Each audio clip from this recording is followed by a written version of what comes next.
adik-adik boleh maju ya. Nanti bapak-bapak kan masih ada yang belum hadir ya. Nanti barangkali ada yang hadir bisa masuk ya. Bapak di sini, maju di sini aja deh. Cek maju sini. Sok maju. Nah, biar nggak ngobrol. Ya, dah cukup. Ya. Nanti belajar ya. Ini generasi ya. Soalnya ini generasi penerusnya. Ya. Jangan ini ya. Nanti insya Allah kalau generasi, insya Allah jadi generasi penerus yang baik, yang soleh ya. Insya Allah ya. Nanti kita sama-sama mendengarkan tausiah ya dari Pak Ustadz, dan juga nanti insya Allah ada sama-sama berbuka puasa bersama.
Sini, di sini nih yang maju. Nah, sini siap, Bapak.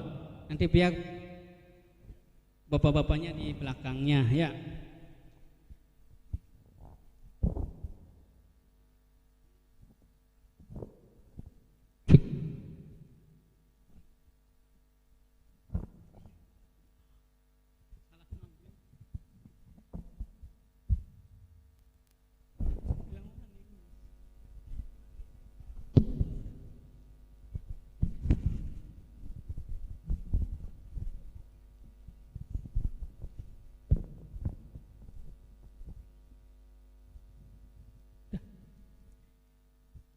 Baik, Bapak dan Ibu sekalian, insya Allah kita akan sama-sama memulai kajian ini. Mari kita bersama-sama niatkan hati kita untuk ikhlas karena Allah Subhanahu wa Ta'ala dalam menuntut ilmu. Mudah-mudahan di bulan yang suci Ramadan ini mendapatkan keberkahan dari Allah Subhanahu wa Ta'ala dan mendapatkan kemudahan dan kelancaran dalam menuntut ilmu karena Allah. Bismillahirrahmanirrahim. Assalamualaikum warahmatullahi wabarakatuh.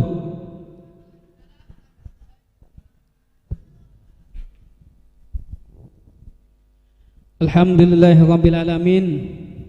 Alladzi anzala sakinata fi qulubil mu'minin liyazdadu imanan ma'a imanihim. Allahumma shalli ala sayidina Muhammad wa ala alihi wa ashabihi ajmain. Amma ba'd. Alhamdulillah,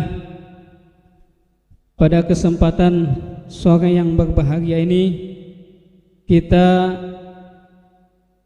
tiada henti-hentinya senantiasa mengucapkan rasa syukur kepada Allah Subhanahu wa Ta'ala yang pada kesempatan sore yang berbahagia ini kita masih diberikan kesempatan oleh Allah Subhanahu wa Ta'ala, yakni diberikan nikmat iman dan sehat oleh Allah Subhanahu wa Ta'ala, sehingga Bapak dan Ibu sekalian pada kesempatan ini dapat hadir di musola yang mudah-mudahan diberkahi Allah Subhanahu wa taala. Amin ya rabbal alamin. Sholawat dan salam semoga senantiasa tercurahkan atas junjungan kita baginda Nabi Muhammad sallallahu alaihi wasallam beserta keluarganya, para sahabat, dan mudah-mudahan kepada para umatnya hingga akhir zaman kelak. Amin ya rabbal alamin. Hadirin jamaah kajian Ramadan yang dirahmati Allah Subhanahu wa taala, mari kita bersama-sama membuka acara ini dengan mengucapkan basmalah bersama-sama. Bismillahirrahmanirrahim. Selanjutnya, Bapak dan Ibu sekalian, sebelum kita bersama-sama menyimak tausiah yang insya Allah akan disampaikan oleh Ustadz Ahmad Musyafa atau Gus Syafa, ya, beliau alhamdulillah sudah hadir di tengah-tengah kita tepat waktu, ya. Bahkan lebih dulu dari saya nih. Alhamdulillah. Dan alhamdulillah nih pada kesempatan hari ini Ustadz, ya, cuacanya luar biasa mendukung, ya, cerah, ya, luar biasa sekali.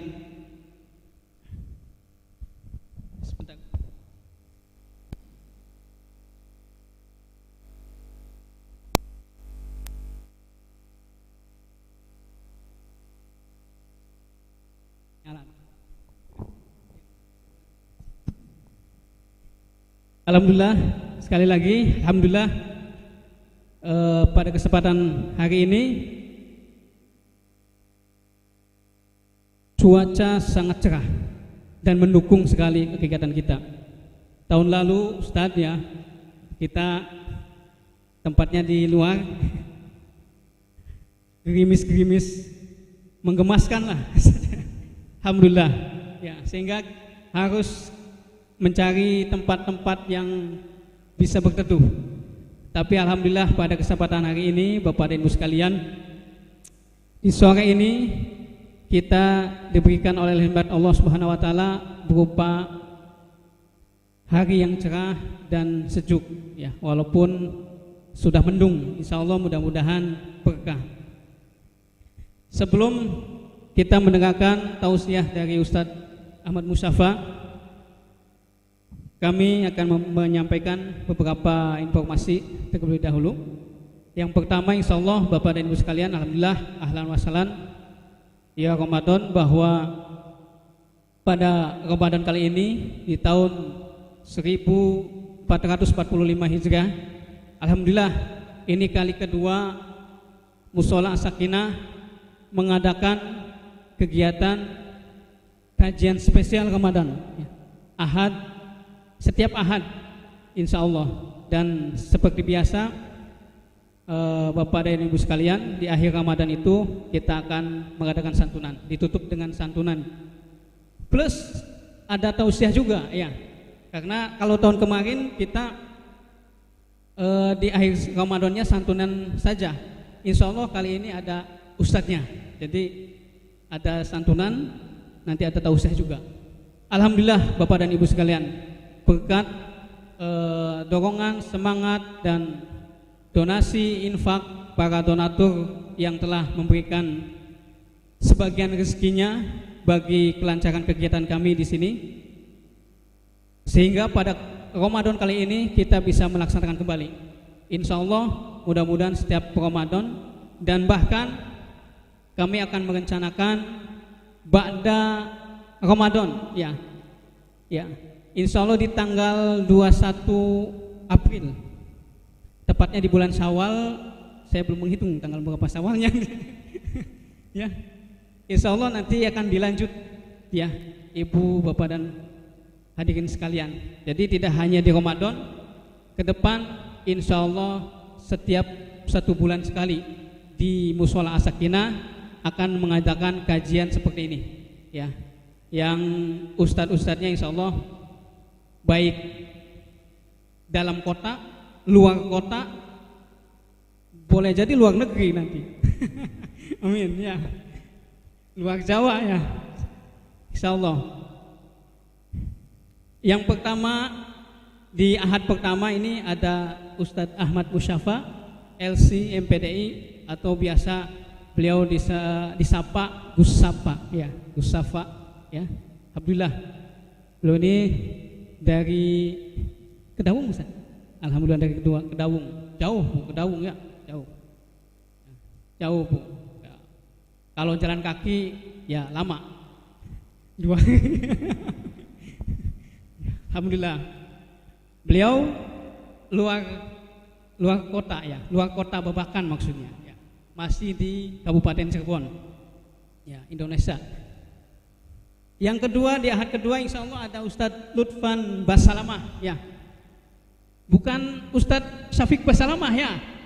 Nanti kalau udah Ustadz Syafiq Basalamah khawatir saya. Karena kemarin ada insiden ya. Kalau Ustadz Syafiq Basalamah kemarin di Jawa Timur ada insiden ya. Kalau beliau ini Ustadz Lutfan Basalamah, beliau ini dari dalam kota ya, tapi kota Ciledug ya, insyaallah.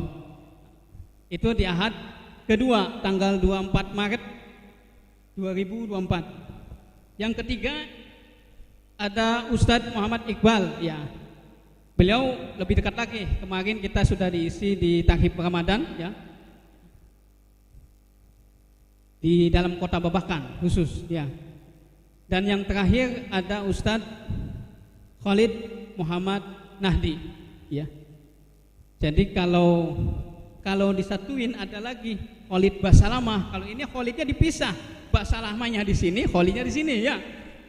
Jadi ada, kalau Ustadz Khalid Basalamah, wah nanti penuh lagi ya. Nah, jadilah jangan penuh-penuh nih yang Khalid Basalamah. Ini ada Khalid Muhammad Nahdi ya. Kalau ininya Ustadz Lutfan Basalamah, jadi dipisah namanya. Insya Allah Bapak dan Ibu sekalian, di ahad tanggal 7 pun ada kegiatan santunan dan juga ada pembagian untuk jomponya. Mudah-mudahan semua kegiatan bisa berjalan lancar ya. Oleh karenanya Bapak dan Ibu sekalian yang hadir di sini, kami masih membuka selebar-lebarnya kelebihan rezeki dari Bapak dan Ibu sekalian ya. Untuk apa? Untuk kegiatan selama Ramadan ini ya. Karena kita memang masih ada kekurangan ya. Insya Allah ketika kita melakukan kebaikan maka akan dimudahkan oleh Allah Subhanahu Wa Taala ya. Tahun kemarin juga keberanian yang kuat ternyata selesai juga sampai akhir Ramadan ada santunan selesai, alhamdulillah, dengan anggaran yang cukup besar dibanding hari ini kegiatan sekarang, tapi alhamdulillah terlaksana. Dan mudah-mudahan tahun ini pun, di Ramadan kali ini pun ini bisa terlaksana ya Bapak dan Ibu sekalian.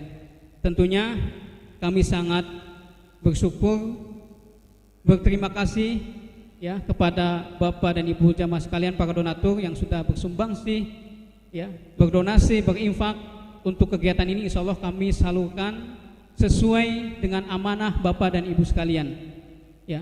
Dan yang saya sangat apresiasi dan semangat juga kepada kru kami ini, Mas Mulyadi Kis Production yang senantiasa bersama kami dalam menyebarkan dakwah melalui media elektroniknya. Alhamdulillah senantiasa menemani kita.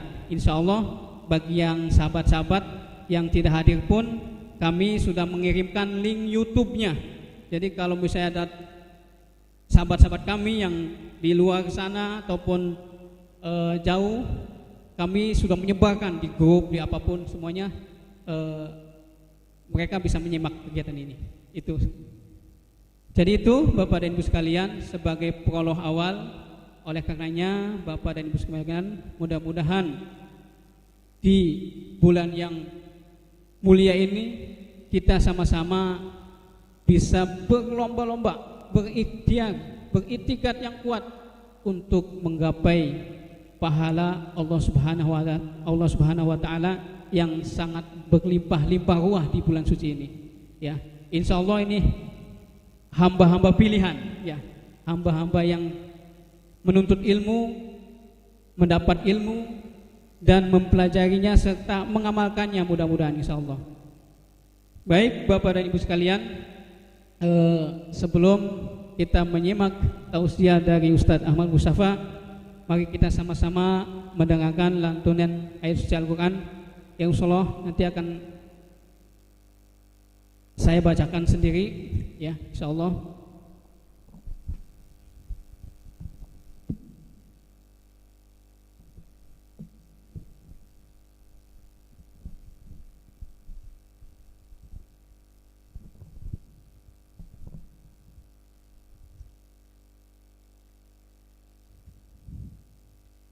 أعوذ بالله من الشيطان الرجيم بسم الله الرحمن الرحيم يا أيها الذين آمنوا كتب عليكم الصيام كما كتب على الذين من قبلكم لعلكم تتقون أياما معدودات فمن كان منكم مريضا أو على سفر فعدة من أيام أخر وعلى الذين يطيقونه فدية طعام مسكين فمن تطوع خيرا فهو خير له وأن تشوموا خير لكم إن كنتم تعلمون شهر رمضان الذي أنزل فيه القرآن هدى للناس وبينات من الهدى والفرقان فمن شهد منكم الشهر فليصم ومن كان مريضا أو على سفر فعدة من أيام أخر يريد الله بكم اليسر ولا يريد بكم العسر ولتكملوا العدة ولتكبروا الله على ما هداكم ولعلكم تشكرون وإذا سألك عبادي عني فإني قريب أجيب دعوة الداعي إذا دعان فليستجيبوا لي وليؤمنوا بي لعلهم يرشدون صدق الله العظيم. Alhamdulillahirrahmanirrahim. Mudah-mudahan kita sama-sama mendapatkan keberkahan dari Allah Subhanahu wa taala. Selanjutnya Bapak dan Ibu sekalian, insyaallah kita akan sama-sama langsung saja mendengarkan tausiah kajian Ramadan di bulan yang penuh berkah ini dengan bersama Ustadz Ahmad Mustafa LC MPDI. Insyaallah Pak Ustadz, nanti biasanya nanti ada pertanyaan 1-2 ya setelahnya berkaitan dengan Ramadan ya. Baik, kepada beliau dipersilakan Ustadz.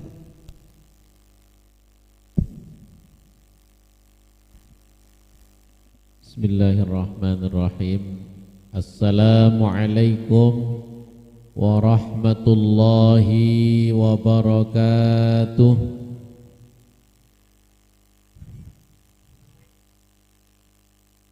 Alhamdulillahilladzi akramana bi syahri Ramadan alladzi unzila fihi al-Qur'an hudan lin-nasi wa bayyinatin minal huda wal furqan. Ashhadu an la ilaha illallah wahdahu la syarika lah wa ashhadu anna sayyidana wa nabiyyana Muhammadan abduhu wa rasuluhu la nabiyya ba'dah. Allahumma salli ala sayyidina Muhammad wa ala alihi wa ashabihi wa man tabi'ahu bi ihsanin ila yaumiddin, amma ba'd. Hadratal muhtaramin, para alim, para ulama, para kiai, asatid, ustadzat, para sesepuh tokoh masyarakat desanya, desa apa ini? Desa Babakan Gebang yang dimuliakan Allah Subhanahu wa ta'ala. Bapak-bapak, ibu-ibu, adik-adik, semua saudara-saudara sekalian yang hadir di dalam majelis yang mulia insyaallah dalam rangka memakmurkan rumah Allah Subhanahu wa ta'ala, dalam rangka memaksimalkan ibadah kita di bulan Ramadan. Kalau kita datang ke tempat ini kira-kira ibadah atau bukan? Ibadah. Langkah kita dari rumah menuju ke rumah Allah adalah merupakan ibadah. Fabikulli khutwatin tukaffiru al-khati'at wa tarfa'u darajat. Satu langkah kaki kanan mengangkat derajat, satu langkah kaki kiri menghapus dosa. Semakin banyak langkah kita menuju rumah Allah untuk mengikuti pengajian, untuk melaksanakan sholat jamaah, insyaallah akan semakin mengangkat derajat kita di hadapan Allah Subhanahu wa ta'ala, dan dosa-dosa kita digugurkan, dihapus oleh Allah Subhanahu wa ta'ala. Bapak-bapak, ibu-ibu, adik-adik yang dimuliakan Allah Subhanahu wa ta'ala, hari ini adalah puasa Ramadan, hari yang keberapa? 6 atau 7 atau 8? Oh, berarti sama gitu. Ya, barangkali ada yang balapan. Ya. Mudah-mudahan ya tidak terasa sudah 1 pekan ya kita puasa Ramadan, dan kita akui Ramadan itu waktu yang sangat cepat sekali, cepat berlalu, tidak terasa tahu-tahu sudah mau Idul Fitri. Nah, makanya kalau kita tidak betul-betul merapikan jadwal ibadah kita bisa ketinggalan kereta. Kita bisa ketinggalan kesempatan untuk mendapatkan pahala yang besar dari Allah Subhanahu wa ta'ala. Makanya Rasulullah itu mengajarkan para sahabat, Ramadan ini enggak bisa kayak tahu bulat dadakan. Jadi kalau Ramadan ini perlu persiapan, ya. Perlu adaptasi, perlu persiapan yang lama. Ya, kalau Rasulullah pertama kali mendapatkan perintah Ramadan, itu turun ayat perintah puasa Ramadan itu di bulan Sya'ban. Jadi kurang lebih persiapannya Nabi Muhammad hanya 1 bulan, yang itu digunakan oleh beliau untuk mensosialisasikan, mengumumkan kepada para masyarakat, para sahabat untuk persiapan Ramadan. Ya. Ya, tidak hanya menyampaikan tentunya, tentu bagaimana caranya Rasulullah juga mengkondisikan, mendidik, detil, membimbing, menuntun sedikit demi sedikit pelaksanaan ibadah puasa Ramadan, sehingga bukan hanya sekedar terlaksana puasa Ramadan, tetapi target dari Ramadan itu bisa tercapai, yaitu menjadikan orang-orang yang muttaqin, orang-orang yang bertakwa kepada Allah Subhanahu wa ta'ala. 1 bulan persiapan Rasulullah. Di tahun-tahun berikutnya Rasulullah itu mempersiapkan Ramadan, ya, 2 bulan paling minimal. Sejak bulan Rajab kita diajarkan doa, Allahumma barik lana fi Rajab wa Sya'bana wa ballighna Ramadan. Ya Allah, sampaikan usia kami bisa ketemu Ramadan tahun ini. Sejak 2 bulan doa itu terus, dan alhamdulillah kita ini doa kita dikabulkan oleh Allah Subhanahu wa ta'ala. Kalau doa kita dikabulkan, maka kita harus bersyukur. Apa wujud syukur kita? Nah, wujud syukur kita itu adalah kita memaksimalkan kesempatan yang Allah berikan ini untuk maksimal ibadah kepada Allah Subhanahu wa ta'ala. Harapannya ketika kita maksimal ibadah, maka kita mendapatkan kesempatan panen raya. Jadi Ramadan ini adalah waktunya panen, bukan waktu menanam. Nanamnya dulu di bulan Rajab. Para ulama menyebutkan bulan Rajab itu adalah bulan untuk menanam, zira'ah, syahruz zira'ah, menanam. Apa itu menanam? Memulai benih-benih kebaikan ditanam. Yang belum pernah puasa, nyoba-nyoba puasa di bulan Rajab itu. Yang belum pernah tilawah Al-Quran selama 1 tahun, Rajab itu dibiasakan, dikit-dikit. Yang belum pernah infak, belum pernah sedekah, sudah dimulai sejak bulan Rajab. Yang belum pernah qiyamul lail, belum pernah salat malam, ya, dimulai sejak bulan Rajab. Artinya nanam biar nanti menjadi kebiasaan. Ketika masuk Sya'ban, ternyata Rasulullah tambah naik terus ibadahnya, bukan turun, semakin naik ibadahnya. Dan itu dibuktikan dengan hadis Rasul sallallahu alaihi wasallam yang diriwayatkan oleh istri beliau Sayyidah Aisyah radhiyallahu anha, kada yasumu syahrain. Rasulullah itu kadang-kadang seolah-olah berpuasa 2 bulan berturut-turut. Jadi Sya'ban itu tambah giat. Jadi Rasulullah menjadikan Sya'ban itu bulan yang banyak untuk puasa. Hampir puasanya 1 bulan penuh. Jadi seolah-olah Rasulullah itu puasa 2 bulan berturut-turut, Sya'ban kemudian juga Ramadan. Jadi di situ para sahabat juga meriwayatkan puasa sunnah yang paling banyak dilakukan oleh Rasulullah dalam 1 bulan itu Rasulullah puasa di bulan Sya'ban. Yang ini menjadikan penasaran para sahabat, akhirnya bertanya kepada Nabi Muhammad, ya Rasulullah, kenapa engkau banyak berpuasa di bulan Sya'ban? Kemudian Rasulullah menjawab, dzaka syahrun turfa'u fihil a'mal.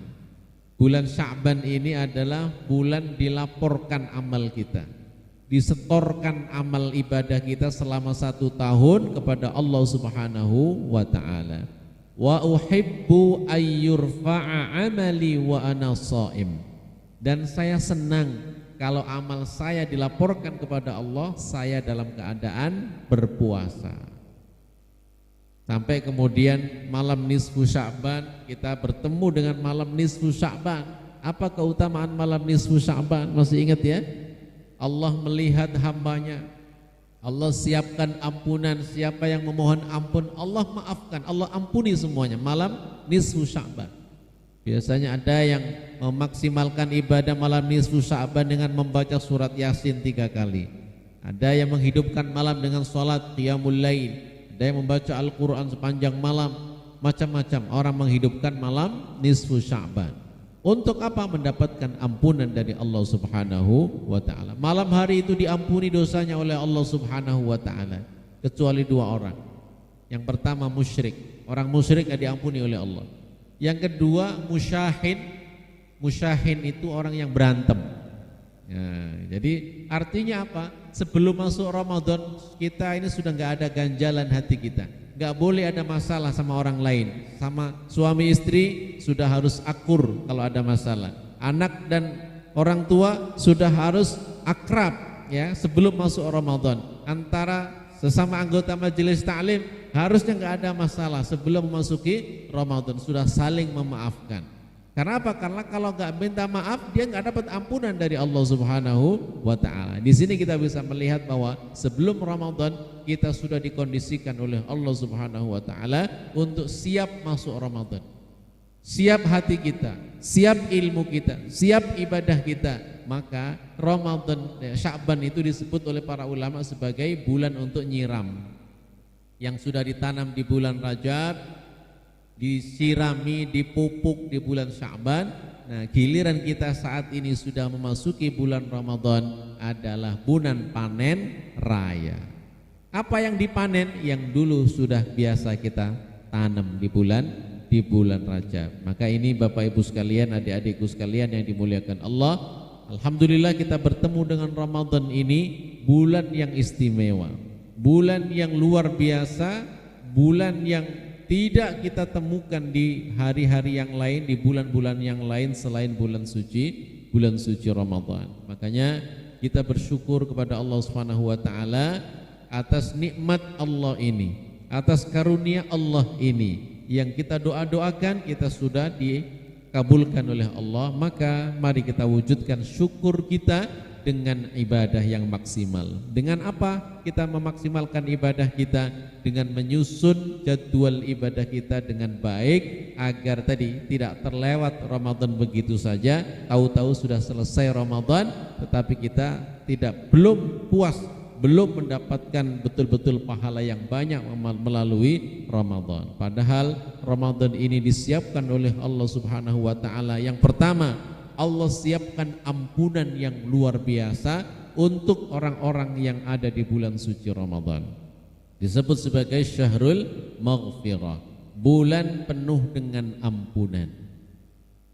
Dan Ramadan ini bukan hanya kita mendapatkan ampunan di siang hari, di malam hari pun kita tetap bisa memohon kepada Allah untuk bisa mendapatkan ampunan dari Allah Subhanahu wa ta'ala. Kalau di luar Ramadan, kalau kita mohon ampun kepada Allah, ada waktu-waktu khusus, ada waktu-waktu tertentu, biasanya di malam hari, sepertiga malam. Itu baru kita bisa memohon kepada Allah, mohon ampun kepada Allah. Siapa yang memohon kepada Allah maka akan dikasih. Wa idzastaghfaruni aghfiruhu. Siapa yang memohon ampun kepadaku maka aku akan ampuni, di sepertiga malam. Ada lagi waktu di luar Ramadan kita bisa memohon ampun kepada Allah. Salah satu karakter orang-orang hamba Allah yang soleh itu adalah dia biasa membaca istighfar. Ya, wabil ashari hum yastaghfirun. Pada waktu sahur itu mereka beristighfar, memohon ampun kepada Allah Subhanahu wa ta'ala. Ini di luar Ramadan, tetapi kalau kita lakukan di dalam Ramadan otomatis jauh lebih baik, gitu ya. Itu di luar Ramadan biasanya kita untuk mencari peluang mendapatkan ampunan dari Allah itu ada waktu-waktu khusus, tidak di sembarang waktu. Tetapi di bulan Ramadan kita luas sekali waktunya, 24 jam terhampar kita bisa memohon ampun kepada Allah Subhanahu wa ta'ala, dan dijamin ampunannya oleh Allah Subhanahu wa ta'ala, sebagaimana yang disabdakan oleh baginda Nabi Muhammad sallallahu alaihi wasallam, man shoma ramadhana imanan wahtisaban ghufira lahu ma taqaddama min dhanbihi. Siapapun yang puasa Ramadan dengan penuh iman, Artinya puasanya benar-benar dijaga, hal-hal yang membatalkan pahala puasa, hal-hal yang membatalkan puasa dijaga, ya, agar puasanya betul-betul diterima oleh Allah Subhanahu wa taala. Wahtisaban, penuh dengan perhitungan, muhasabah. Dia ketika berpuasa ini berhitung. Menghitung maksudnya menghitung apa? Bukan hitung THR. Yang dihitung adalah pahala puasa. Yang dihitung adalah pahala ibadah. Sudah dapat berapa dia? Gitu ya. Dalam satu hari ini sudah berapa lembar Al-Quran yang dibaca, sudah berapa juz yang dibaca, sudah berapa surat yang dibaca, penuh dengan muhasabah, dihitung. Kemudian sholat sunnahnya mulai dari malam, sejak sebelum sahur, sholat tahajud, berapa rakaat sholat tahajud, 2 rakaat, 4 rakaat, 6 rakaat, ya, sesuai dengan kemampuan kita, sesuai dengan kesempatan kita, ya. Terus dilanjutkan sholat subuh berjamaah, kemudian dilanjutkan zikir sampai terbit matahari, kemudian sholat isyraq, dilanjutkan sholat duha, terus begitu, lanjut lagi baca Al-Quran, ibu-ibu, bapak-bapak ikut pengajian duha, lanjut lagi baca Al-Quran, lanjut lagi membantu orang lain, terus ketemu lagi dengan sholat zuhur, baca Quran lagi, terus. Jadi seolah-olah waktu ini sangat berharga, tidak ada waktu yang terlewat tanpa ibadah kepada Allah Subhanahu wa taala. Ini yang diharapkan sehingga kita bisa memaksimalkan ibadah di bulan suci Ramadan. Karena Ramadan ini banyak pencuri, ya, para pencuri Ramadan. Siapa itu? Siapa itu? Nah, ini pencuri Ramadan ini. Ini nih, pencuri Ramadan. Biasanya kalau orang sudah megang ini anteng, ya, ternyata udah setengah jam.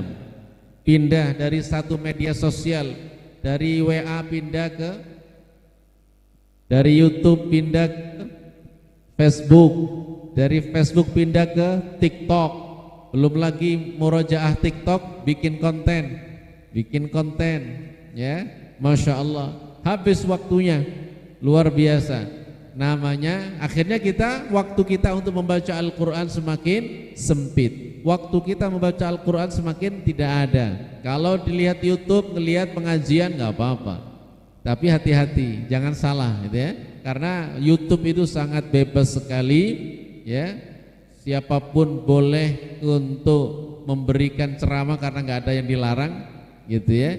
Nah, maka kita harus pinter-pinter, harus bisa memilah ustadz-ustadz, kiai-kiai yang memang sesuai dengan apa yang diajarkan oleh baginda Nabi Muhammad SAW.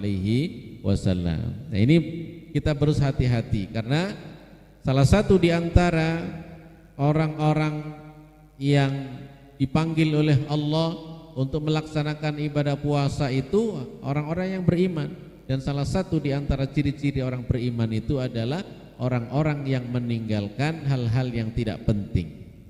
Di dalam surat Al-Mu'minun Allah sebutkan qad aflahal mu'minun alladzina hum fi salatihim khashi'un walladzina hum 'anil lagwi mu'ridun. Ya, orang-orang mukmin itu orang yang pertama salatnya khusyuk, yang kedua orang yang meninggalkan hal-hal yang tidak penting. Ya, hal-hal yang tidak penting tadi, ya, yang ngolor-ngolor waktu, membuang-buang waktu di depan televisi berjam-jam ngelihat sinetron, ya, ini nanti mengurangi pahala puasa kita.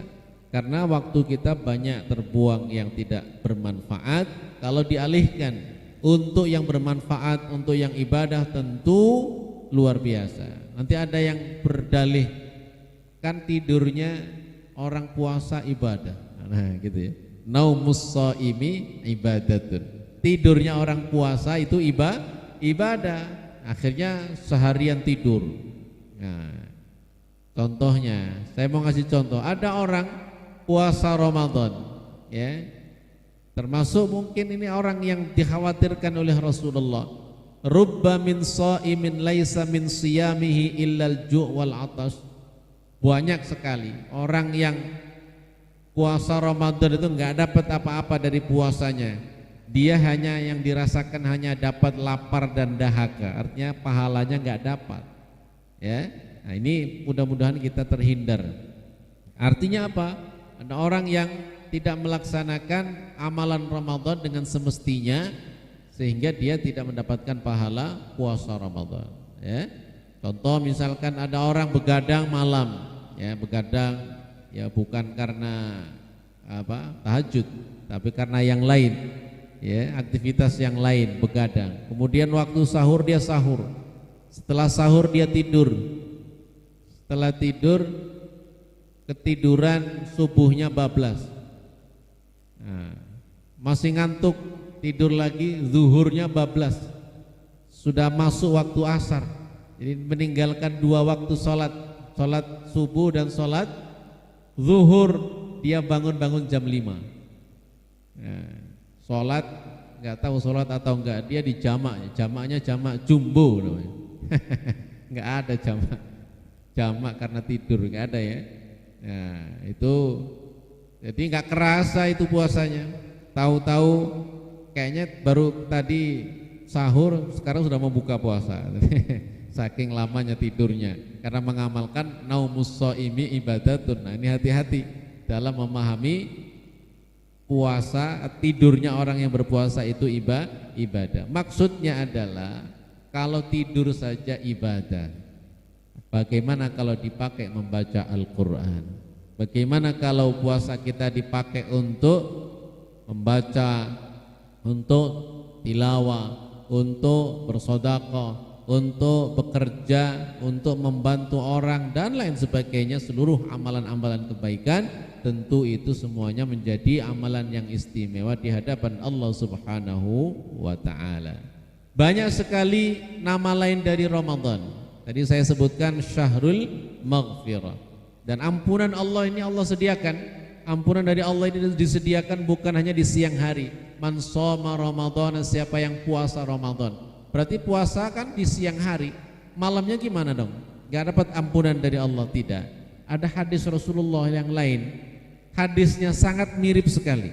Bedanya hanya 1 huruf saja, yaitu man qama Ramadana imanan wahtisaban ghufira lahu ma taqaddama min dzanbihi. Siapapun yang berpuasa, nah satu lagi, siapapun yang menghidupkan malam Ramadan, qiyamul lail. Nah, salat tarawih itu termasuk salat qiyam, ya. Tambah lagi nanti malam tahajud termasuk qiyam. Siapa yang menghidupkan malam Ramadan dengan salat, dengan ibadah-ibadah yang lain, imanan wahtisaban, dengan penuh keimanan, dengan penuh muhasabah, ghufira lahu ma taqaddama. Ghufira diampuni, akan diampuni untuknya. Ma taqaddama, ma itu artinya semua sesuatu, segala sesuatu dosa yang pernah dilakukan sebelumnya. Ma taqaddama min dzanbihi, dosa-dosa yang telah lalu diampuni oleh Allah Subhanahu wa taala. Kalau ada di antara kita kemudian serius memohon ampun kepada Allah, kita bersujud, menangis, meratapi dosa kita, kita bertaubat kepada Allah Subhanahu wa taala dari segala dosa yang kita lakukan selama 11 bulan yang lalu di luar Ramadan, ya. Kita ada orang, model orang itu yang Masya Allah maksiatnya luar biasa, segala jenis dosa sudah pernah dilakukan. Kemudian dia bertaubat kepada Allah Subhanahu wa taala. Kemudian dalam sujudnya yang panjang dia memohon ampun kepada Allah. Setelah itu kemudian dia wafat. Indah sekali. Dia sudah diampuni dosanya oleh Allah Subhanahu wa taala. Dosa-dosanya telah dihapus oleh Allah Subhanahu wa taala. Artinya Allah janji, Allah menyediakan kepada kita ampunan di siang hari, ampunan di malam hari. Maka ini adalah kesempatan dari Allah Subhanahu wa taala. Makanya Rasulullah heran, sangat heran. Ada orang di bulan Ramadan enggak dapat ampunan. Naudzubillah. Khaba wa khasir man adraka Ramadan wa lam yughfar. Rugi dia. Rugi serugi-ruginya. Man adraka Ramadan, siapa yang diberikan kesempatan bertemu dengan Ramadan tetapi dia tidak mendapatkan ampunan dari Allah Subhanahu wa taala. Dalam hadis yang lain yang sangat masyhur juga bahwa Rasulullah ketika naik ke atas mimbar mau berkhutbah, ada 3 anak tangga menuju atas mimbar. Rasulullah di tangga pertama mengucapkan amin, tangga kedua mengucapkan amin, tangga ketiga mengucapkan amin. Setelah khutbah kemudian Rasulullah ditanya oleh sahabat, ya Rasulullah, tidak biasanya kenapa engkau mengucapkan amin, amin, amin sampai 3 kali engkau naik tangga? Kata Rasulullah, tadi Jibril datang, ya, Jibril mengabarkan dan berdoa dan diaminkan oleh Nabi Muhammad sallallahu alaihi wasallam. Yang pertama amin yang pertama itu adalah syaqiyun, sungguh celaka, sungguh merana. Man adrakahu Ramadan wa lam yughfar lah.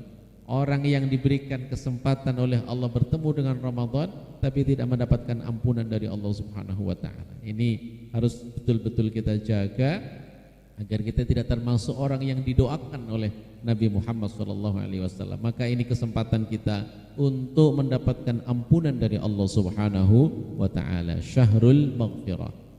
Jadi kita ini apakah tidak butuh ampunan? Kira-kira yang ada di hadapan saya ini siapa yang tidak punya dosa? Angkat tangan. Enggak ada ya?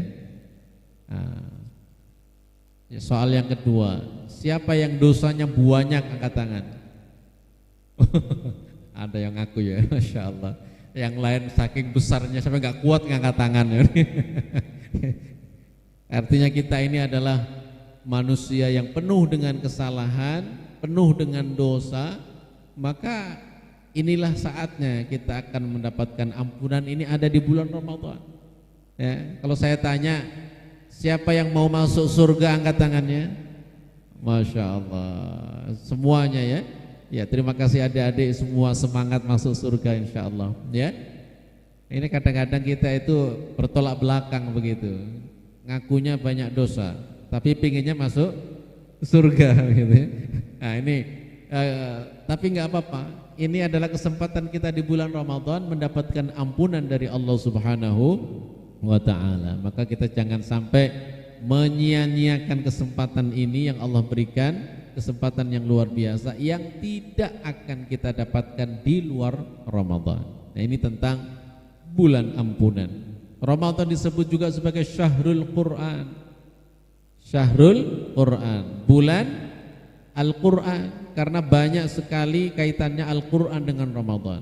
Misalkan Syahrul Ramadan alladzi unzila fihi Al-Quran, yang tadi dibacakan ya. Di bulan Ramadan Allah turunkan Al-Quran. Kapan itu maksudnya Allah turunkan Al-Quran? Apakah Al-Quran diturunkan sekaligus? Kan tidak. Al-Quran itu diturunkan secara berangsur-angsur. Jadi pertama kali Allah turunkan Al-Quran kepada Nabi Muhammad, wahyu yang pertama yaitu di bulan Ramadan, dan itu terjadi pada malam Lailatul Qadr. Lailatul Qadr. Inna anzalnahu fi Lailatul Qadr.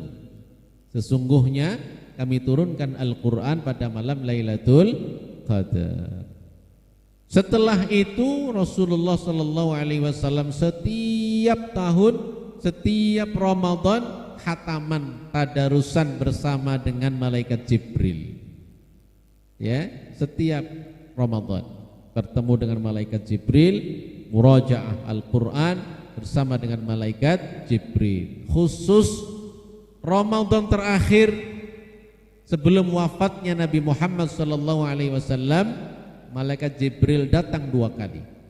Ya, datang 2 kali kepada Nabi Muhammad untuk memastikan hafalan Nabi Muhammad, untuk memastikan Al-Quran yang ada, yang sudah dihafal oleh Nabi Muhammad sudah sesuai dengan Al-Quran yang ada di Lauhil Mahfuz. bal huwa Qur'anum majid fi lauhim mahfuz. Al-Quran pertama kali sebelum diturunkan kepada Nabi Muhammad, Al-Quran diletakkan di Lauhil Mahfuz. Makanya ketika Al-Quran di Lauhil Mahfuz, ketika sudah diturunkan berangsur-angsur kepada Nabi Muhammad, dicek oleh malaikat Jibril, hafalan Nabi Muhammad apakah sudah sesuai dengan Al-Quran yang ada di Lauhil Mahfuz. Jadi Al-Quran sebelum diturunkan kepada Nabi Muhammad itu sudah utuh sebanyak 30 juz. Dari Al-Fatihah sampai An-Nas, tetapi diturunkan kepada Nabi Muhammad sedikit-sedikit, 5 ayat, Al-Alaq 1 sampai 5, Al-Mudaththir 1 sampai 7, terus begitu menguatkan mendampingi dakwahnya Nabi Muhammad sallallahu alaihi wasallam selama 23 tahun. Ya, jadi proses turunnya Al-Qur'an ini selama 23 tahun. Dan inilah Ramadan, banyak orang menjadikan Al-Quran sebagai unggulan, sehingga banyak orang, ya, kita lihat di malam hari setelah tarawih di masjid-masjid, di musalla ada tadarusan, betul? Ya, di waktu-waktu yang lain orang berlomba-lomba untuk menghatamkan Al-Quran lebih banyak dibandingkan dengan bulan-bulan yang lain. Intensitas baca Al-Quran, interaksi dengan Al-Quran lebih banyak lagi. Tidak beda dengan ketika kita berada di luar Ramadan. Dan para ulama pun juga demikian. Ulama yang biasa berfatwa, biasa ditanya oleh masyarakat, ketika Ramadan mereka istirahat. Bukan istirahat tidur, mereka fokus untuk ibadah, fokus dengan Al-Quran. Ya, itu diantara ulama-ulama kita. Artinya apa? Ramadan betul-betul dijadikan sebagai waktu yang sangat berharga untuk totalitas ibadah kepada Allah Subhanahu wa ta'ala. Apalagi Al-Quran dengan puasa ini disebutkan di dalam hadis Rasul sallallahu alaihi wasallam, as-siyamu wal Qur'anu, ya, atau Al-Qur'anu was-siyamu yashfa'ani yaumal qiyamah.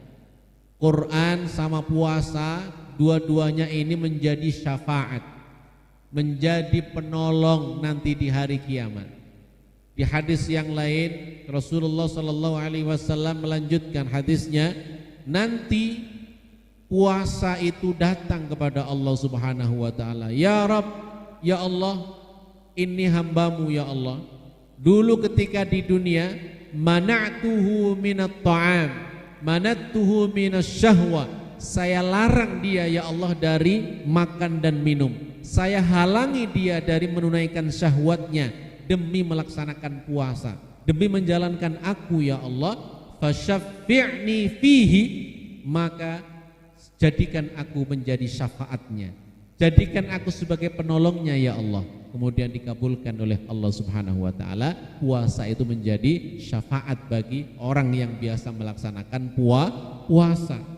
Datang juga Al-Quran kepada Allah, ya Rabb, ya Allah, ini hambamu mana'tuhu minan naum, saya halangi dia untuk tidur, matanya digunakan untuk membaca Al-Quran, matanya berjam-jam, matanya banyak waktu yang disediakan untuk membaca Al-Quran.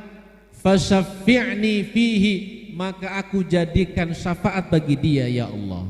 Kemudian dikabulkan oleh Allah. Ahlul Quran, orang yang biasa membaca Al-Quran, dia mendapatkan syafaat dari Allah melalui Al-Quran. Syafaat itu pertolongan, syafaat itu yang akan membantu kita, meringankan kita, bahkan mengantarkan ke surganya Allah Subhanahu wa ta'ala. Inilah keistimewaan hubungan antara Ramadan dengan Al-Quran, Ramadan dengan puasa, sehingga wajar para ulama kita menyebutnya dengan Syahrul Quran, bulan Al-Quran. Di bulan Ramadan ada yang agak jarang dibahas oleh kebanyakan orang, ya, mungkin karena serem gitu ya. Nah, di bulan Ramadan ini ada yang, bulan Ramadan itu juga disebut sebagai Syahrul Intisarat, bulan kemenangan. Bulan kemenangan. Kemenangan tentu kemenangan atas kita melawan hawa nafsu kita itu pasti, karena di bulan Ramadan setan dibelenggu oleh Allah, kita bisa mengendalikan hawa nafsu, amarah kita lebih bisa untuk menjaga diri kita, termasuk syahwat kita bisa menahan diri di bulan Ramadan. Nah, ada kaitannya di sini adalah kemenangan dalam hal yang lain. Ya, kemenangan rohani tadi jelas, ada kemenangan yang sifatnya fisik, kemenangan dalam peperangan. Banyak sekali di antara peperangan di dalam Islam yang terjadi di bulan Ramadan. Nah, ada peperangan yang pertama kali, perangan bersenjata, berhadapan langsung terjadi perang di medan perang, yaitu Ghazwatu Badrin Al-Kubra, perang Badar. Perang Badar itu terjadi di awal disyariatkannya puasa di tahun itu. Puasa ini disyariatkan di tahun kedua Hijriah. Terjadi perang Badar itu juga di bulan Ramadan. Di awal disyariatkannya puasa. Luar biasa.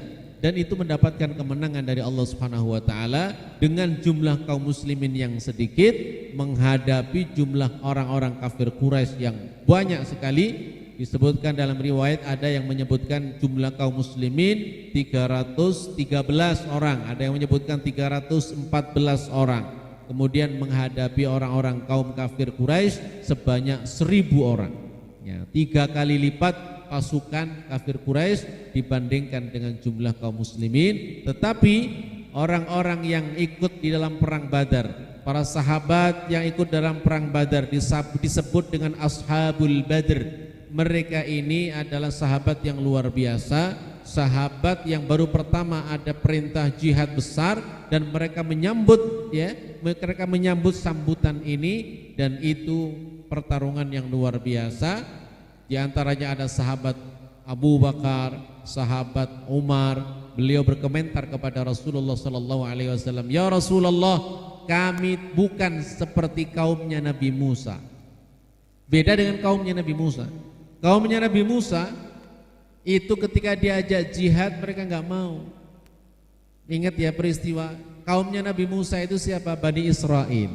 Bani Israel setelah diselamatkan oleh Allah dari Mesir karena dizalimi oleh Fir'aun, kemudian dikejar-kejar oleh Fir'aun, diselamatkan oleh Allah dengan mukjizat Nabi Musa ketika memukulkan tongkatnya ke Laut Merah, kemudian lautnya terbelah. Kemudian Nabi Musa bersama dengan kaumnya diselamatkan oleh Allah Subhanahu wa ta'ala. Setelah itu Fir'aun beserta pasukannya ikut di belakangnya, kemudian ditenggelamkan oleh Allah Subhanahu wa ta'ala.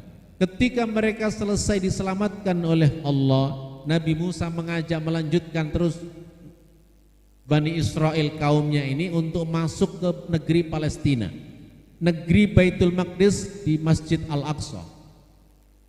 Disebutkan di dalam Al-Quran, qala ya Musa, qala ya qaumi dkhulul ardal muqaddasata allati kataballahu lakum wa la tartaddu ala adbarikum fatanqalibu khasirin. Wahai kaumku, masuk ke negeri Baitul Maqdis, negeri yang disucikan oleh Allah, jangan kalian berpaling. Kalau kalian berpaling, kalian akan rugi. Apa jawaban kaumnya Nabi Musa? Jawaban Bani Israel apa? Qalu ya Musa, inna fiha qauman jabbarin wa inna lan nadkhulaha abadan madamu fiha.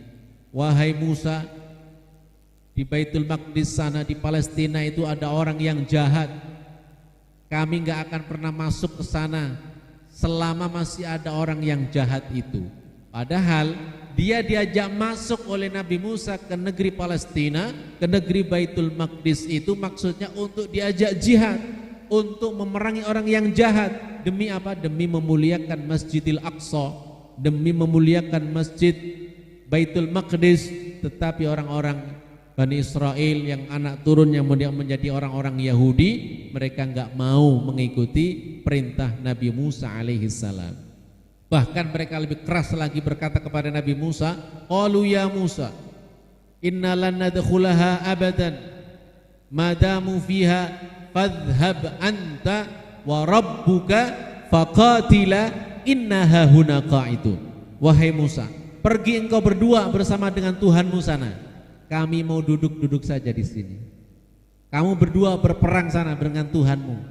Faqatila fadhhab anta wa rabbuka faqatila inna hahuna qa'idun. Kami mau duduk-duduk saja di sini. Akhirnya mereka kemudian diharamkan oleh Allah atas mereka enggak boleh masuk ke negeri Palestina. Mereka enggak punya hak atas tanah Palestina. Giliran hari ini mereka mengaku mereka paling berhak atas tanah Palestina. Ya, padahal mereka diharamkan oleh Allah karena enggak mau diajak Nabi Musa, sampai mereka terombang-ambing yatihuna fil ardi arba'ina sana. Mereka terombang-ambing selama 40 tahun, enggak bisa keluar, enggak bisa masuk selama 40 tahun. Sampai kemudian mereka datang muridnya Nabi Musa alaihissalam yang bernama Nabi Yusha bin Nun. Siapa ini Nabi Yusha bin Nun? Nabi Yusha bin Nun ini mengajak kembali mereka Bani Israel, ayo masuk ke negeri Palestina, ayo jihad untuk membela Masjidil Aqsa. Kemudian mereka akhirnya mau, kapok kayaknya mereka, terombang-ambing selama 40 tahun. Akhirnya mau diajak oleh Yusha bin Nun. Ada hadis yang sangat istimewa berkaitan dengan Nabi Yusha bin Nun. Ya, ma habasatis syamsu ma hubisatis syamsu illa fi ahdi Yusha bin Nun. Matahari, ya, matahari dulu Bapak Ibu sekalian, dulu matahari ini pernah tertahan nggak bergerak. Kalau kita kan tiap hari bergerak ya, jadi mesti tepat waktu kalau maghrib itu. Ada satu masa, pada masa Yusha bin Nun, matahari itu ditahan oleh Allah. Karena apa? Karena itu doanya Nabi Yusha bin Nun, wahai matahari, saya sedang menjalankan perintah Allah untuk menyelamatkan Baitul Maqdis.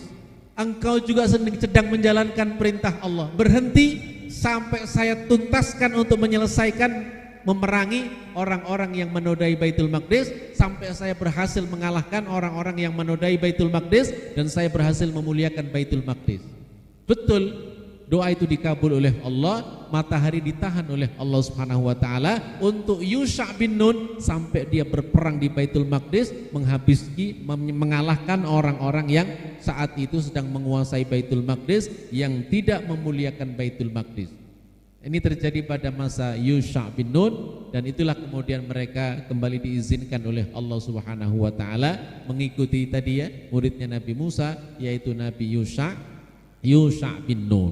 Nah, ini terjadi pada masa Yusha bin Nun, matahari ditahan oleh Allah Subhanahu wa taala. Bapak Ibu sekalian yang dimuliakan Allah Subhanahu wa taala, itu kejadian itu selalu diingat oleh para sahabat, ya. Makanya sahabat Abu Bakar, sahabat Umar, ya Rasulullah, kami enggak mau seperti umatnya Nabi Musa. Apapun kondisinya kami akan ikut bersama dengan engkau ya Rasulullah. Mau kami perintah engkau memerintahkan kami ikut jihad, engkau memerintahkan kami tempatkan di mana, kami ikut bersama engkau ya Rasulullah. Ya, ini kehebatan umatnya Nabi Muhammad SAW ketika diperintahkan itu dalam perang Badar.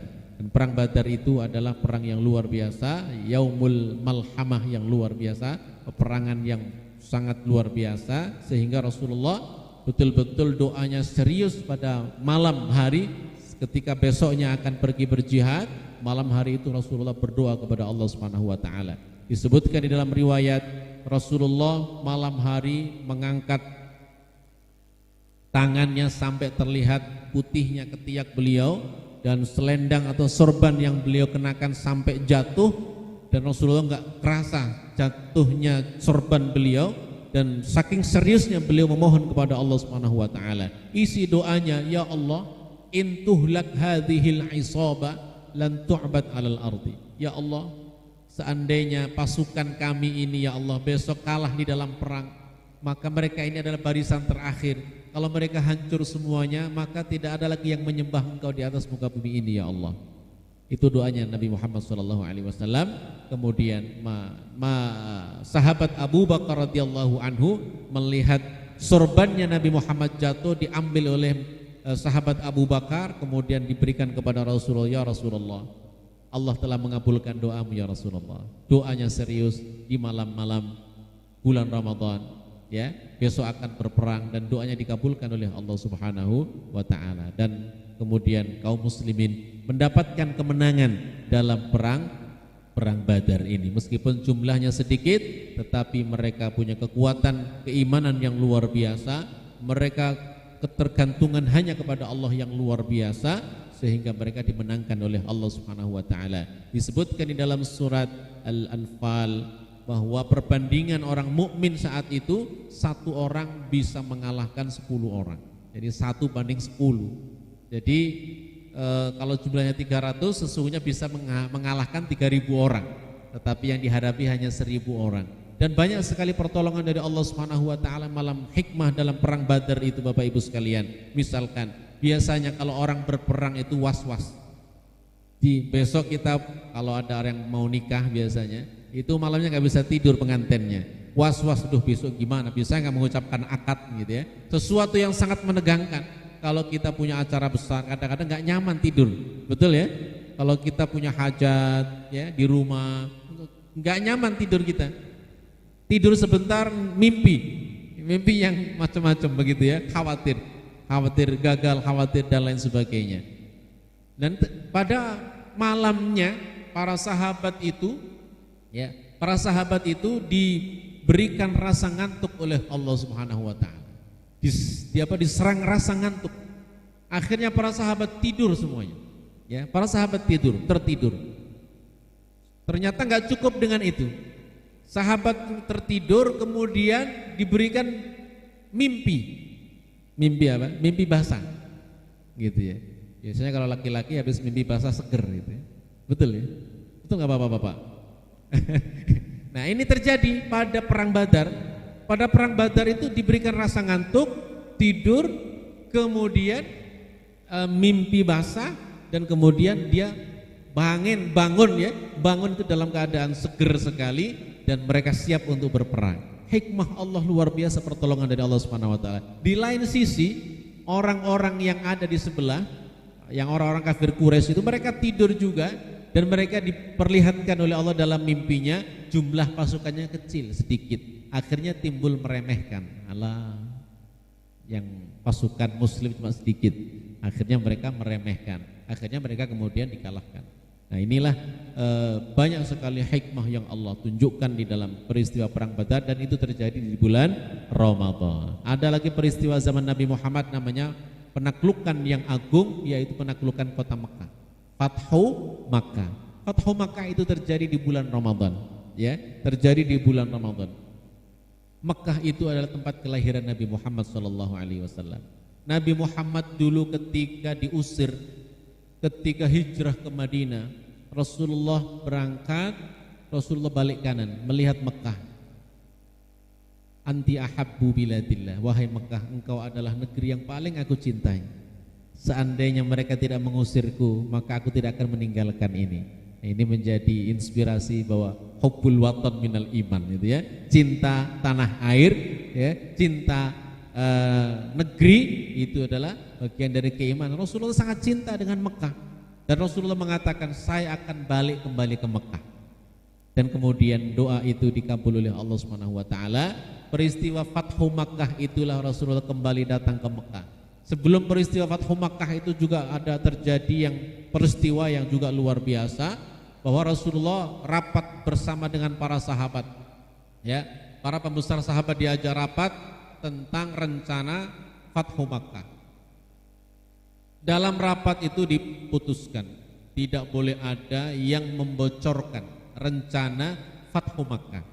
Ternyata ada seorang sahabat yang tadi ikut rapat, kemudian dia membocorkan persiapan atau rencana Rasulullah melakukan penaklukan yang besar Fathu Makkah.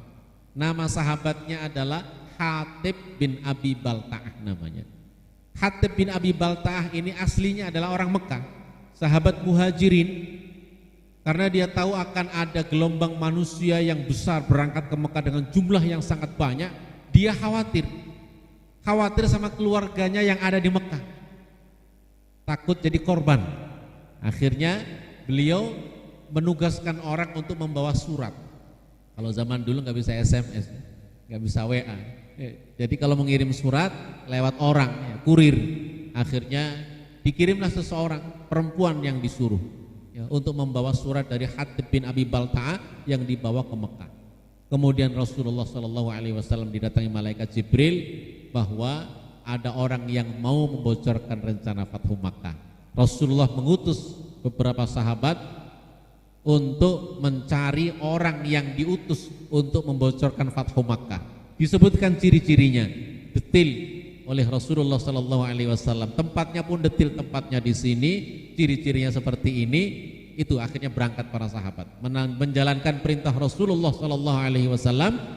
Kemudian di tempat yang sudah ditentukan oleh Rasulullah, dia melihat ada orang yang sangat mirip dengan ciri-ciri apa yang disebutkan oleh baginda Nabi Muhammad SAW. Seorang perempuan ditanya, "Hai seorang perempuan, berikan surat yang kau bawa." Gak ngaku perempuan itu. Surat apa? Saya gak bawa surat apa-apa, gak ngaku dia. Kemudian sahabat akhirnya saling bertanya, tidak mungkin Rasulullah salah. Akhirnya digertak sama dia, serahkan kepada kami surat itu atau kami geledah seluruh tubuhmu, gitu ya. Ternyata dia takut dengan gertakan itu, akhirnya kemudian dia keluarkan, dia simpan di gelung rambut yang diikat itu namanya apa? Konde.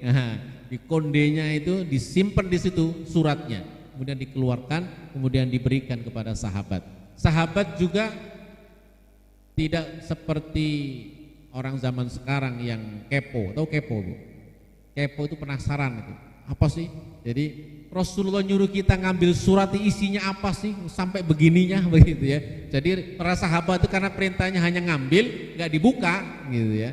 Kadang-kadang kita itu kepo, disuruhnya ngambil, dibuka-buka semuanya, isinya apa gitu ya. Nah, para sahabat itu Masya Allah amanah, betul-betul amanah menjalankan perintah Rasulullah. Apa yang diperintahkan itu yang dilaksanakan. Diserahkanlah surat itu kepada Rasulullah SAW. Kemudian surat itu dibaca oleh Rasulullah, isinya sama dengan apa yang disampaikan oleh malaikat Jibril, bahwa mereka tadi Hatib bin Abi Balta'ah ngirim surat kepada keluarganya untuk membocorkan rencana Fathu Makkah. Dipanggillah Hatib bin Abi Balta'ah, dikumpulkanlah sahabat-sahabat yang ikut musyawarah bersama dengan Rasulullah, termasuk dari situ ada sahabat Umar bin Khattab.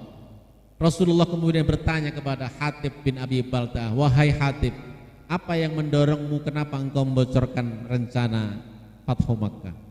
Ini rahasia yang luar biasa, rahasia negara. Ya. Kemudian langsung Umar bin Khattab, "Ya Rasulullah, izinkan saya potong lehernya." Gitu ya. Saking gemesnya sahabat Umar bin Khattab melihat seseorang yang membocorkan rahasia strategi yang sangat berbahaya, ya, strategi perang gitu ya, kepada orang lain. Kemudian kata Rasulullah, "Kuffa Umar, innahu min ahli badrin fa innahu qad ghafara lahu." Cukup Umar, tahan Umar. Hatib bin Abi Balta'ah ini termasuk di antara sahabat yang ikut di dalam perang Badar. Allah telah mengampuni dosanya. Ini tentang fadilah ashabul Badr. Orang sahabat yang ikut dalam perang Badar punya posisi yang khusus di hadapan Rasulullah SAW. Dia diampuni oleh Allah Subhanahu Wa Taala. Kemudian Umar tidak jadi memotong lehernya, dan kemudian baru Hatib bin Abi Balta'ah menjelaskan, "Ya Rasulullah, saya khawatir kepada keluarga saya, sehingga saya mengabarkan itu agar mereka siap-siap agar tidak terjadi apa-apa kepada mereka." Kejadian ini kemudian diabadikan oleh Allah Subhanahu wa taala di dalam surat Al-Mumtahinah di juz 28. Nah, ini kemudian setelah itulah terjadi Fathu Makkah, ya, seperti yang direncanakan oleh Rasulullah sallallahu alaihi wasallam. Peristiwa Fathu Makkah tidak ada peperangan. Jumlah kaum muslimin jumlahnya sangat banyak sekali tanpa bersenjata, tetapi itu menjadikan penaklukan yang luar biasa. Rasulullah kembali pulang kampung, datang lagi ke Mekah, tempat yang dirindukan, tempat kelahiran baginda Nabi Muhammad sallallahu alaihi wasallam. Ini terjadi di bulan Ramadan. Banyak sekali di antara, termasuk kemerdekaan Indonesia, ada yang meriwayatkan tanggal 17 Agustus proklamasi kemerdekaan Indonesia itu juga terjadi di bulan Ramadan, ya. Saudara-saudara kita yang ada di Gaza, Palestina, mereka hari ini masih berjuang. Kita doakan mudah-mudahan mereka mendapatkan kemenangan dari Allah Subhanahu wa taala di bulan Ramadan ini, karena Di bulan Ramadan di tahun-tahun sebelumnya, di tahun 2014 mereka juga berperang selama 51 hari, mereka berhasil memenangkan dengan orang-orang Israel.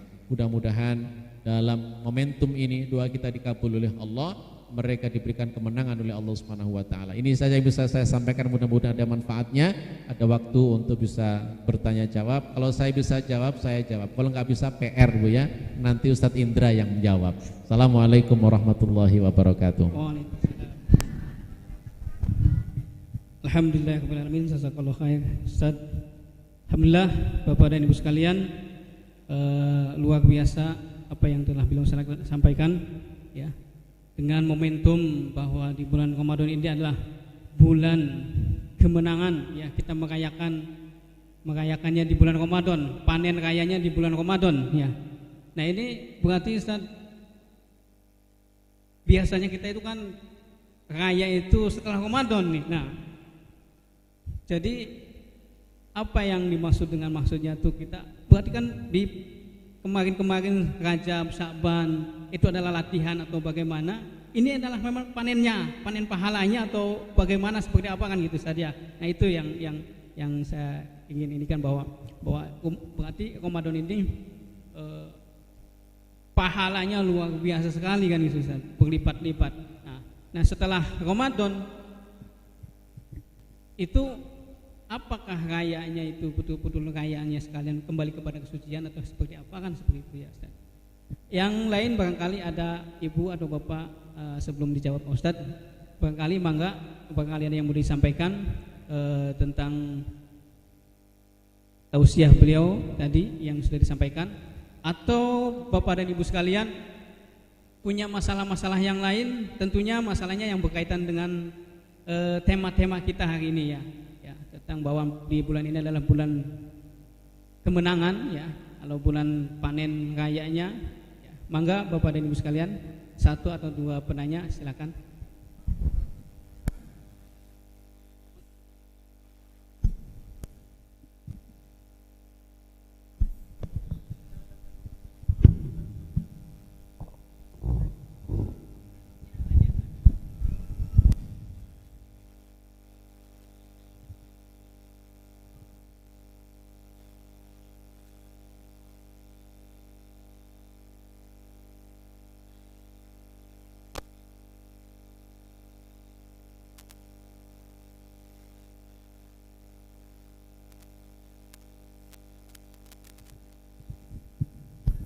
Udah jalan.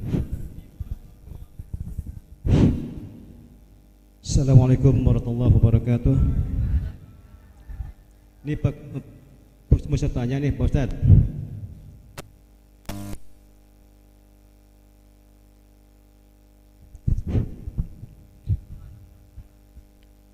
Jangan usah. Apa nih apa maksudnya syarat utama untuk durasi puasa itu apa, Ustaz? Tidak apa? Syarat untuk puasa itu apa kira-kira? Untuk berpuasa syaratnya. Syarat untuk berpuasa.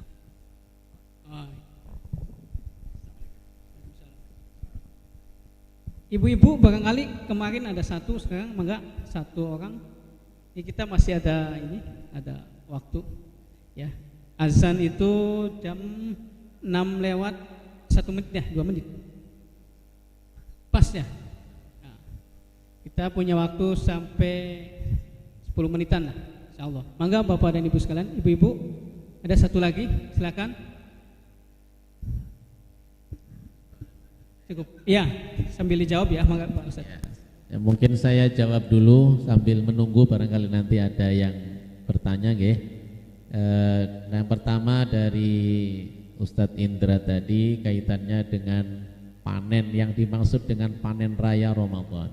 Jadi Ramadan ini, ya mohon maaf tadi belum saya sempat jelaskan, selain syahrul maghfirah, bulan ampunan, di bulan Ramadan ini juga kita amal-amal kita dilipat gandakan pahalanya oleh Allah Subhanahu wa taala. Ya. Kalau kita di luar Ramadan kalau kita hitung-hitungan ada amalan yang dilipat gandakan oleh Allah Subhanahu wa taala. Contohnya membaca Al-Qur'an. Kalau kita membaca Al-Qur'an, satu huruf itu dicatat sebagai satu kebaikan, hasanah. Ya, kemudian satu kebaikan ini Allah lipat gandakan menjadi 10 kali kebaikan. Sebagaimana yang disebutkan dalam hadis Rasulullah sallallahu alaihi wasallam, "Man qara'a harfan min kitabillah falahu bihi hasanah wal hasanatu bi'asyarati amsalihah." Siapa yang membaca satu huruf dari kitabullah, dari Al-Qur'an, maka dia akan mendapatkan satu kebaikan. Setiap satu kebaikan Allah lipat gandakan menjadi 10 kali lipat. Nah, itu membaca Al-Quran. Jadi kalau kita membaca Al-Quran gak mungkin cuma satu huruf, betul gak? Atau kita membaca nun perakat kan gak mungkin. Kalau kita baca bismillah saja, bismillahirrahmanirrahim, berapa huruf? 19. Berarti kita dapat berapa? 190 pahala, 190 kebaikan. Ini dari Al-Quran, baru bismillah saja. Kalau bismillahnya diulang 2 kali, berarti sudah dapat 190 kali 2. Belum lagi kita baca Al-Fatihah, tambah lagi surat Al-Baqarah, Masya Allah, lipat ganda dari Allah Subhanahu wa ta'ala. Ini di luar Ramadan. Ya, itu di luar Ramadan. Orang yang baca Al-Quran didapat pahala seperti itu di hari-hari biasa di luar Ramadan. Yang contoh yang lain, Salat jamaah di masjid, pahalanya besar mana salat jamaah di masjid dengan salat sendirian di rumah? Jamaah di masjid berapa kali lipat? 27 kali lipat. Itu Allah lipat gandakan untuk di hari-hari biasa di luar Ramadan. Nah, contoh yang lain, sedekah, orang yang berinfak. Mathalul ladzina yunfiquna amwalahum fi sabilillahi kamathali habbatin ambatat sab'a sanabila fi kulli sumbulatin mi'atu habbah wallahu yudha'ifu liman yasha wallahu wasi'un alim. Orang yang infak di jalan Allah, satu kali dia berinfak, maka Allah jadikan satu cabang, satu batang, ya. Jadi seperti orang yang nanam satu batang. Kemudian dari masing-masing batang ini Allah jadikan 7 dahan. Nah, masing-masing dahan Allah turunkan 100 ranting. Jadi itu berapa kali lipat? 700 kali lipat. Dari 7 kemudian jadi 100. Dari 700 kali lipat. Satu kali kita infak sedekah di jalan Allah. Di jalan Allah misalkan untuk syiar Islam, musalla, masjid, sekolah-sekolah Islam dan lain sebagainya, untuk kegiatan-kegiatan dakwah Islam semuanya. Ini termasuk diantara adalah infak fi sabilillah, infak untuk saudara-saudara kita yang ada di Palestina, untuk mujahid yang berjihad di Palestina. Fi sabilillah, kalau kita berinfak Allah lipat gandakan menjadi 700 kali lipat. Allah lipat gandakan terus. Nah, ini di hari-hari biasa di luar Ramadan. Kalau di dalam Ramadan Allah sebutkan, Rasulullah menyebutkan amalan sunnah dapat pahalanya seperti amalan wajib, kan begitu ya? Amalan sunnah yang kita lakukan itu Allah berikan pahala seperti halnya pahala amalan wajib. Kemudian amalan wajib Allah lipat gandakan menjadi 10 kali kebaikan, bahkan sampai 700 kali kebaikan. Itu kalau dilakukan di bulan Ramadan. Di luar Ramadan tadi sudah dapat lipatan pahala. Ketika kita lakukan di bulan Ramadan, maka kita mendapatkan pahala yang berlipat-lipat. Saking banyaknya lipatan pahalanya, Allah sendiri langsung yang akan memberikan pahalanya. Tidak didelegasikan, tidak dititipkan ke malaikat. Allah langsung yang memberikan pahalanya. Sebagaimana yang Allah sebutkan, Rasulullah menyebutkan dalam hadis qudsi. Adanya perkataan Allah tetapi disampaikan oleh Nabi Muhammad SAW, as-siyamu li wa ana ajzi bihi. puasa itu untukku dan aku langsung yang akan memberikan pahalanya. Nah, ini saking besarnya pahala-pahala yang dilipat gandakan oleh Allah Subhanahu wa taala, dan ini terjadi di bulan Ramadan. Makanya kalau kita nggak pernah membiasakan tilawah Al-Qur'an 2 bulan sebelumnya, kita nggak pernah terbiasa qiyamul lail sebelumnya, berat kita di Ramadan. Tapi kalau kita sudah terbiasa ibadah, maka kita Ramadan itu enjoy saja. Ramadan ibadah itu nggak berat karena sudah terbiasa. Orang yang nggak pernah puasa setahun tiba-tiba puasa Ramadan, hari pertama dia lupa makan. Ibu-ibu lagi nyuapin anaknya, ada yang telentekan jatuh dimakan sama ibunya, padahal dia lagi puasa. Karena apa? Karena saking lamanya nggak pernah puasa. Dan kita juga begitu, ada orang yang saking lamanya nggak pernah puasa, tiba-tiba puasa lupa makan. Ya makan 1 piring, kemudian sudah minum, alhamdulillah. Kalau sudah makan tapi belum minum, ini yang musibah. Gitu ya, apalagi makannya makan sambal kerupuk, itu bisa sampai sore nggak bisa tahan. Tapi orang yang lupa itu dapat rezeki dari Allah Subhanahu wa taala. Ini gambaran betapa ibadah Ramadan itu perlu pembiasaan. Makanya yang nggak nanem susah dia akan panen. Nah begitu ya. Apa yang kita panen? Ya, makanya Ramadan biasa-biasa aja. Ramadan kayak hari-hari biasanya, bedanya karena Ramadan jadwal makannya aja yang berubah. Seolah-olah begitu, akhirnya nggak mengoptimalkan Ramadan. Nggak ada waktu yang lebih banyak untuk tilawah, nggak ada waktu yang lebih banyak untuk sholat qiyamul lail, nggak ada waktu yang lebih banyak untuk membantu orang, nggak ada waktu yang lebih banyak untuk mutola'ah dan lain sebagainya. Karena apa? Karena dianggap seperti hari-hari biasa. Padahal Allah sediakan pahala yang luar biasa. Makanya tadi, ayo kita sama-sama jadikan Ramadan ini kesempatan yang luar biasa untuk mendapatkan ampunan dari Allah Subhanahu wa taala. Yang selanjutnya terkait dengan syarat puasa ya. Jadi seluruh amal ibadah yang wajib terutama itu mesti ada syaratnya. Yang pertama, syarat orang yang melaksanakan puasa itu adalah muslim. Jadi kita nggak usah ngiri itu orang non muslim nggak puasa. Nah, gitu. Karena mereka tidak memenuhi syarat untuk puasa. Gitu ya. Jadi yang pertama adalah muslim. Kemudian baligh. Nah, orang yang sudah baligh itu yang wajib melakukan puasa. Adik-adik yang belum baligh gimana? Nah, ini bagi orang tua berkewajiban untuk mengajarkan anak-anak. Karena ibadah itu perlu pembiasaan, perlu belajar. Coba kita lihat hadis tentang Rasulullah mengajarkan kepada kita tentang mendidik anak tentang sholat. Berapa lama kita sholat itu? Ya, berapa lama kita sholat? Ketika kita memerintahkan anak untuk sholat, usia berapa? 6 tahun. Ya, ketika anak sudah 6 tahun, kita sudah suruh anak untuk melaksanakan sholat, artinya membiasakan.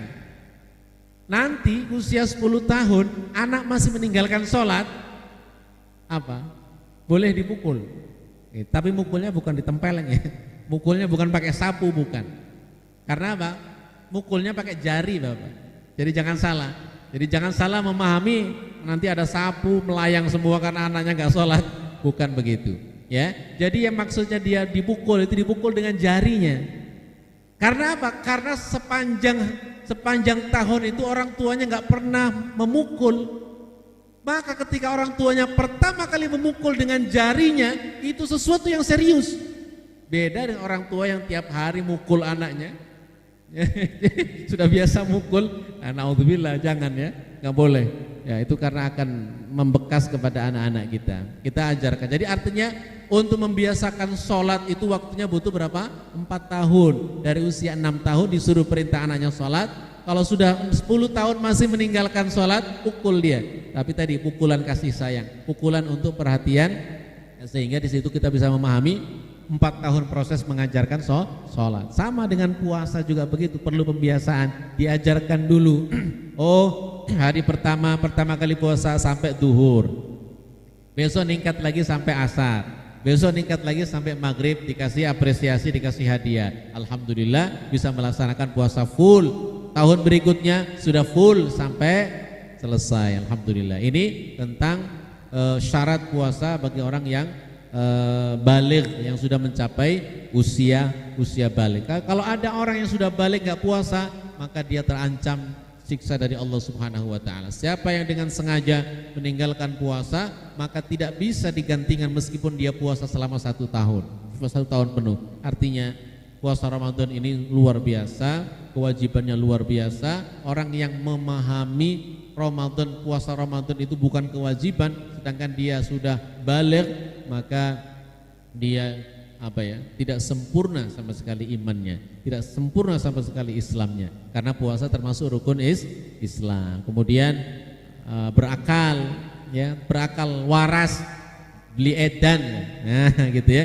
Jadi kalau ada orang yang mau nggak puasa, ada orang kok iri pengen nggak puasa, ya berarti mungkin dia nggak masuk kriteria syaratnya, mungkin edan.